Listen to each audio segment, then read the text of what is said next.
Pourquoi on idéalise autant les relations, même quand on sait qu'elles sont toxiques? Je vous explique tout. On reste parfois dans des relations qui nous abîment, en se persuadant que c'est ça, l'amour. On s'accroche, même quand on sait que ça nous éloigne de nous-mêmes et d'Allah. 1.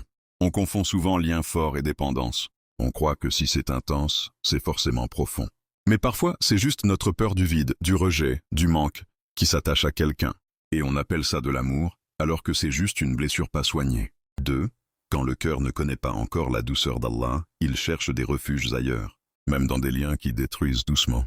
On préfère parfois rester dans quelque chose de bancal, plutôt que de faire face au vide.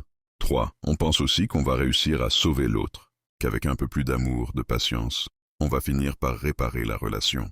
Mais tu n'es pas responsable de te détruire pour sauver quelqu'un. Ce n'est pas noble, c'est douloureux.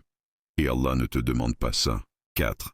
Souvent, on n'est même pas attaché à la personne, mais à l'idée, ce qu'on imaginait, ce que ça représentait, ce que ça aurait pu être. Et c'est là qu'on s'égare, à aimer une illusion plutôt qu'une réalité. 5. Un cœur sans dhikr est vulnérable. Allah dit, n'est-ce pas par l'évocation d'Allah que les cœurs se tranquillisent? 13:28. Quand notre cœur ne se nourrit plus de lui, il s'accroche à ce qui le ronge, et oublie celui qui peut le guérir. 6. Derrière l'idéalisation, il y a souvent une douleur ancienne, des blessures d'enfance, un manque d'amour, l'impression qu'on ne mérite pas mieux. Alors on accepte des choses qui nous font mal, juste pour ne pas se sentir abandonné. 7. On croit parfois que c'est ça l'amour, parce qu'on n'a jamais connu un amour apaisant, sain, sincère. On s'est habitué à la confusion, aux hauts et bas, à la peur de perdre. Mais l'amour, le vrai, ça élève, ça ne consume pas. 8. L'homme suit la religion de son ami. Que chacun de vous regarde donc qui il prend pour ami. Ce à quoi tu t'attaches, t'influence, te façonne. Et parfois, ça t'éloigne de ta lumière, petit à petit, sans que tu t'en rendes compte. 9. T'as le droit de t'éloigner d'un lien qui te tire vers le bas.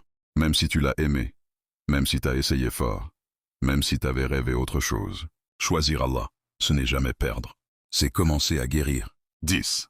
Ce qu'Allah donne en échange est toujours plus doux. L'amour qui sauve, c'est celui qui te rapproche de lui.